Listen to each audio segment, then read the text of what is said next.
हर इंसान को घूमने का शौक रहता है। कोई शौकिया तौर पर घूमने निकलते हैं तो कोई सामाजिक चेतना जगाने के लिए यात्रा करते हैं तो कुछ लोग धर्म उजागर करने के लिए यात्रा करते हैं। अब हम जिस शख्स से आपको मिलवाने जा रहे हैं ये है शिवम, जो कि 4 धाम, 12 ज्योतिर्लिंग और 41 शक्तिपीठ के दर्शन के लिए अयोध्या जी से साइकिल पर 22 जून से ही यात्रा पर निकले हैं। हालांकि साइकिल से यात्रा करना आसान काम नहीं है, इसके बावजूद ये युवक अपने लक्ष्य को साधने के लिए निकल पड़ा है।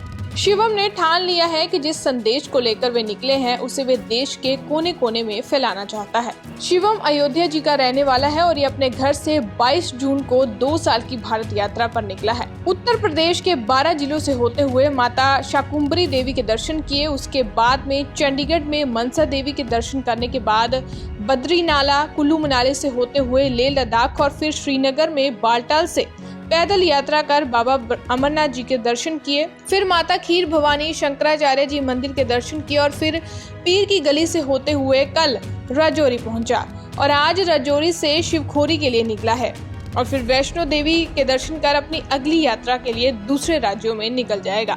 शिवम का कहना है कि लोगों का भी भरपूर सहयोग उसे मिल रहा है और वे उन लोगों का तहे दिल से धन्यवाद करता है। राजौरी से शिवम बख्शी की रिपोर्ट। जी, क्या नाम है आपका और कहाँ से आए? मेरा नाम शिवम है और मैं अयोध्या जी से निकला हूँ।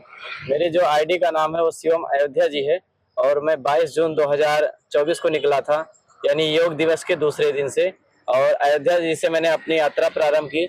मेरा 4 धाम, 12 ज्योतिर्लिंग और भारत में जो 41 शक्तिपीठ है, बहुत सारे लोगों को भ्रम है, 51 शक्तिपीठों में से भारत में 41 शक्तिपीठ है, उसका मैं दर्शन करने वाला हूँ। और उसके साथ साथ में 500 ऐसे चिन्हित स्थान हैं जो पौराणिक रूप से और सांस्कृतिक रूप से महत्वपूर्ण है, तो उनका भी पूरे भारत में मैं दर्शन करने वाला हूँ। तो कश्मीर से लेकर कन्याकुमारी, गुजरात से लेकर के त्रिपुरा तक के मैं जाने वाला हूँ। लगभग 25 स्टेट में कवर करने वाला हूँ।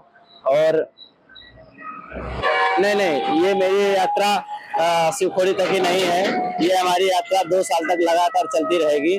2 साल में लगभग 25,000 किलोमीटर से ऊपर हमको चलना पड़ेगा। अभी 2,000 किलोमीटर हमारा हो गया है कंप्लीट।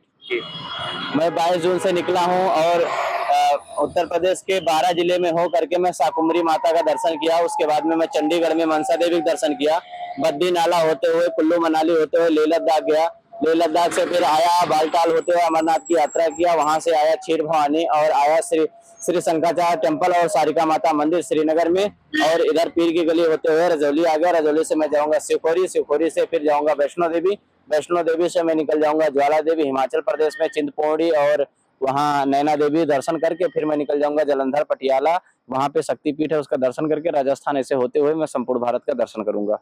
लोगों का किस तरह से सहयोग मिल रहा है?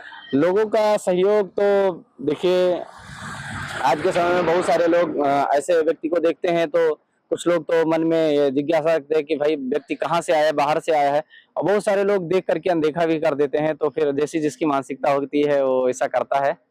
जिन लोगों का सहयोग मिला, किस तरह से धन्यवाद करना चाहेंगे? मैं तो उनका इस तरीके से धन्यवाद करूंगा कि देखिए वो सहयोग तो कहा जा सकता है कि वो जब भी मुझे जो भी सहयोग दिया है वो अचानक आकर के दिया है, तो मैं उनको प्रभु के रूप में ही प्रणाम करता हूँ। और मैं जानता हूँ कि भगवान भोलेनाथ ने अपने दूत को या खुद उनके अपने उसी रूप में आकर के मुझे सहयोग किए हैं। और मुझे जब जब भी कठिनाई पड़ी है तो भगवान सहयोग किए हैं मानव के रूप में ही। मंदिर तो बहुत भव्य बन चुका है, लेकिन जो मुझे इस रास्ते में देखिए चुनौती, अगर आप रास्ते में जाते हैं अगर नहीं मिलते हैं तो फिर वो आपकी विफलता है। वैसे मुझे इस रास्ते में कोई चुनौती नहीं मिली, लेकिन मुझे एक ही चुनौती मिली कि मोदी जी की हार क्यों हुई।